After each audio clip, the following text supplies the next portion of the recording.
Menyaksikan cara Cak Nun menjalani hidup saat berada di Berlin. Hamim Ahmad. Cak Nun bukan hanya kawan saya satu perjalanan di Berlin, Jerman Barat, tetapi juga sosok yang memberi banyak pelajaran tentang hidup, kemandirian, dan keteguhan prinsip. Dalam ingatan saya, Berlin bukan sekedar kota tempat tinggal sementara, melainkan ruang di mana saya menyaksikan ketangguhan seorang MH Ainun Najib seolah diri dan membentuk visinya. Di Berlin saya melihat bagaimana Cak Nun hidup jauh dari hawa materialisme. Jika kebanyakan orang sibuk bekerja demi memenuhi keinginan dan membeli barang-barang mewah, ia justru memilih jalan yang berbeda.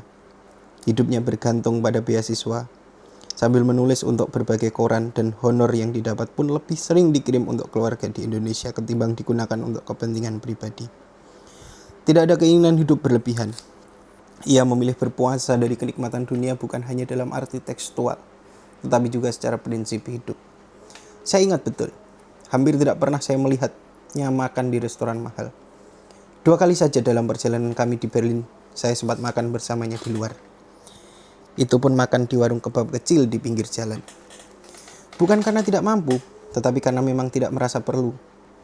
Baginya, hidup cukup adalah soal kebersahajaan, bukan menikmati kemewahan. Salah satu karakter kuat yang saya lihat dalam diri Cak Nun adalah kedisiplinannya. Setelah salat Isya, ia akan langsung menulis.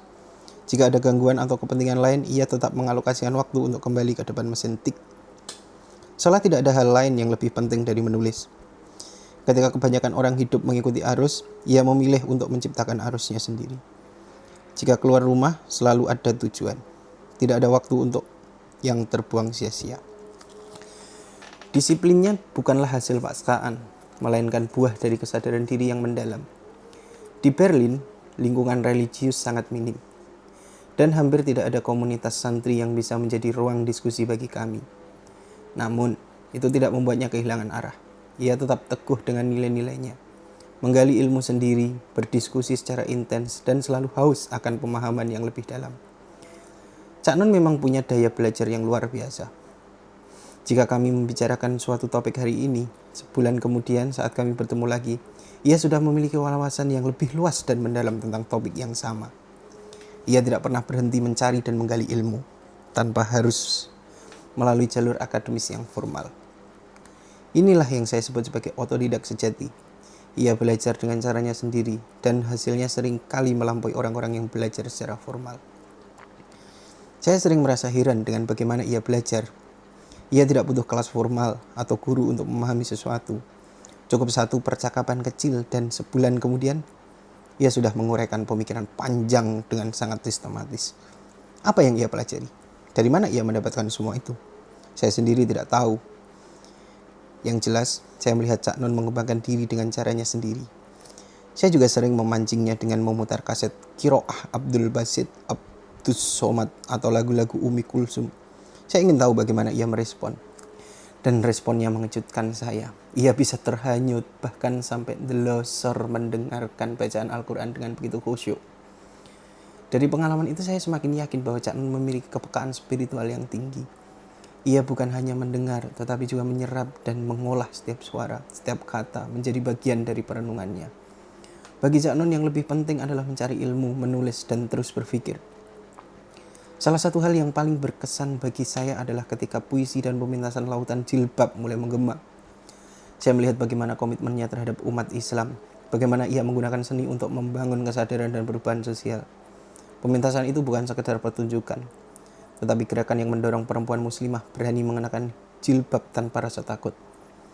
Ini adalah bentuk perjuangan yang nyata. Nilai-nilai yang dijunjung oleh Cak Nun selama di Berlin menjadi pelajaran yang sangat relevan bagi generasi muda saat ini. Mandiri, disiplin, dan peka secara sosial adalah 3 hal yang harus terus ditanamkan. Ia tidak hanya belajar untuk dirinya sendiri, tetapi juga berpikir tentang bagaimana ilmu yang ia serap bisa bermanfaat bagi orang lain. Sikapnya yang tidak membeda-bedakan orang dan ilmuwan hingga preman, dari seniman hingga masyarakat biasa, menunjukkan betapa ia memahami hakikat kemanusiaan yang universal. Hubungan sosialnya luas, tidak eksklusif, dan justru semakin memperkaya sudut pandangnya terhadap kehidupan. Jika ada satu kata yang bisa menggambarkan hidupnya, kata itu adalah zuhud. Bukan dalam pengertian menjauhi dunia secara ekstrim, tetapi dalam arti tidak pernah terikat oleh dunia. Ketika punya uang, ia tidak merasa kaya. Ketika tidak punya uang, ia juga tidak merasa miskin.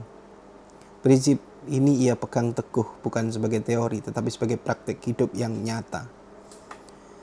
Bagi saya, perjalanan kami di Berlin lebih dari masa lalu yang perlu dikenang, tetapi pelajaran hidup yang bisa terus diwariskan.